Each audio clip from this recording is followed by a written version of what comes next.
અનુભૂતિ થઈ છે. સાંભળીએ મોરારી બાપુના રામલલ્લા કેવા છે. રામ બાલચરિત હરિ બહુવિધિ કિન્હા, તુલસી કહે છે. રામે ઘણું બાલચરિત્ર કર્યું છે, પણ તુલસીની થોડી મર્યાદાને કારણે એણે થોડું સંકીર્ણ કર્યું છે. કારણ કે તુલસીના રામને બહુ મોટું અવતાર કાર્ય કરવાનું છે. એટલે હજી તો કુમાર અવસ્થામાં આવ્યા ત્યાં તો એને વિશ્વામિત્રજીની સાથે જવું પડ્યું. છતાંય રામને ભૂખ લાગે છે, મા કૌશલ્યાની પાસે બાળકના રૂપમાં ખાવાનું માંગે છે, એ પ્રસંગ છે. દશરથજી ભોજન કરવા બેસે ને રામની સાથે જ ભોજન કરું, પણ રામ બીજા બાળકોની સાથે રમે છે. રાજા દશરથ બોલાવે પણ આવતા નથી, અને પછી છેવટે આવે છે અને વળી પાછા પિતાજીનું ધ્યાન ચૂકાય તો દહીં અને ભાત મોઢા ઉપર ચોંટ્યા હોય ને વળી રામ નીકળી જાય છે. એ પછી ઠુમક ચલત રામચંદ્ર. એ બીજું પોતાનો દશરથજીના આંગણામાં જે મણીઓ જડ્યા છે એમાં પોતાનું રૂપ જોઈને નાચહી નિજ પ્રતિબિંબ રૂપ નિહારી. એ પોતાનું રૂપ જોઈને પોતાની સાથે નાચે. નરસિંહ મહેતો યાદ આવે, બ્રહ્મ લટકા કરે બ્રહ્મ પાસે. આવી એની અનેક. વળી થોડા મોટા થયા તો એની ઉંમરના બાળકો સાથે સરયુની કિનારે રમતો રમે છે. એક રાજકુમાર એક નાનામાં નાના માણસની સાથે તમામ ભેદો છોડીને એક રૂપ બને છે.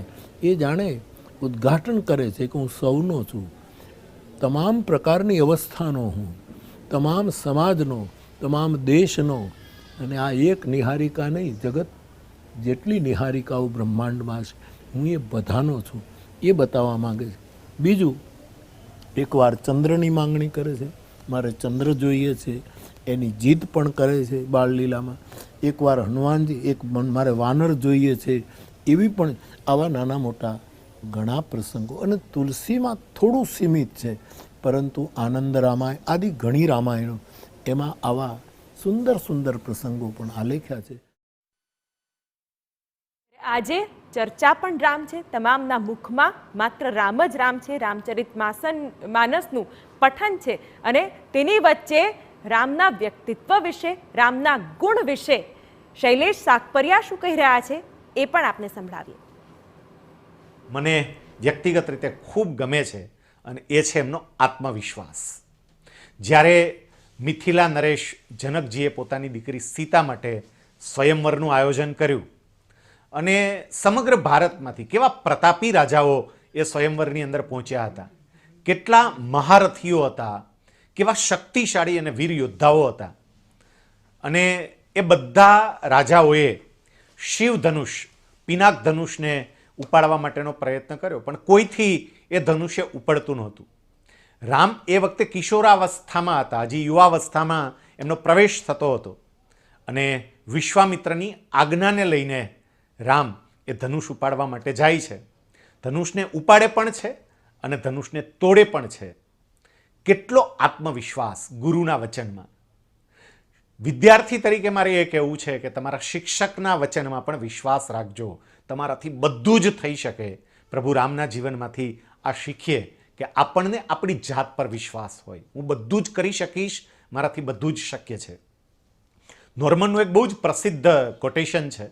નોર્મન એવું કહેતા, મૃત્યુ એ જીવનની કોઈ દુઃખદ ઘટના છે જ નહીં, પણ આપણે જીવતા હોઈને આપણી અંદરનું કંઈક મરી જાય એ સૌથી મોટી દુઃખદ ઘટના છે. આપણે જીવીએ છીએ પણ આપણી અંદરનો આત્મવિશ્વાસ મરી પરવરે છે. આ સૌથી મોટી દુઃખદ ઘટના છે. તો પ્રભુ રામના જીવનમાંથી આત્મવિશ્વાસને પણ આત્મસાત કરીએ. ગમે તેવી પરિસ્થિતિમાં પણ સ્થિર રહેવું. આપણે બધા એ બાબત બહુ જ સારી રીતે જાણીએ છીએ કે પ્રભુ રામનો રાજ્યાભિષેક થવાનો હતો અને બીજા જ દિવસે રાજ્યાભિષેકને બદલે વનવાસમાં જવાનું થયું. અને એ વખતે રામચંદ્રજીના ચહેરાની એક રેખા પણ બદલી નથી. આ બતાવે છે કે કદાચ તમારું ધાર્યું કામ ન થાય તો ભગવાનની મરજી સમજીને એનો સ્વીકાર કરજો. આપણે ધાર્યું કામ ન થાય એટલે એટલા દુઃખી થઈએ છીએ, કોઈ બાબતમાં કદાચ નિષ્ફળતા મળે એટલા બધા હતાશ થઈ જઈએ છીએ, હથિયાર હેઠા મૂકી દઈએ છીએ. પ્રભુ રામ હતાશ નથી થયા. પ્રભુ રામ એમણે પોતાનું ધારેલું પિતાનું ધારેલું કામ પૂર્ણ નહોતું થતું તો પણ જે ઘટના ઘટી જે ઘટના બની એને પ્રેમથી સ્વીકારી, એમ આપણે પણ જીવનની તમામ ઘટનાઓનો પ્રેમથી સ્વીકાર કરતા શીખીએ.